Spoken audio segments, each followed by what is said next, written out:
بسم اللہ الرحمن الرحیم۔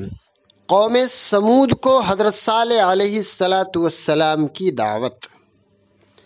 حضرت ہود علیہ السلام کی قوم عاد اولیٰ کی ہلاکت کے بعد جو افراد بچ گئے ان کی اولاد عاد ثانیہ کے نام سے مشہور ہوئی، جو بعد میں قوم سمود کہلائی۔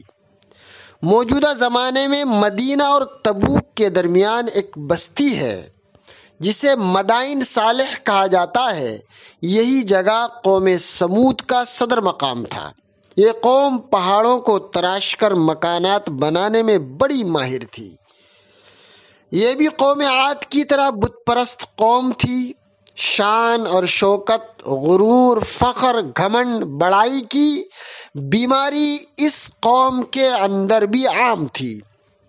اللہ تبارک و تعالیٰ نے ان کی ہدایت کے لیے حضرت صالح علیہ السلام کو نبی بنا کر بھیجا۔ قرآن کریم میں ہے حضرت صالح علیہ السلام قوم سمود ہی کے ایک افراد میں سے ایک فرد تھے۔ آپ علیہ السلام بچپن ہی سے بڑے نیک، عقل مند، نیک سیرت اور ہونہار تھے۔ آپ علیہ السلام کی قوم کو آپ سے بڑی امیدیں تھیں، مگر اللہ تبارک و تعالیٰ کو تو کچھ اور ہی منظور تھا۔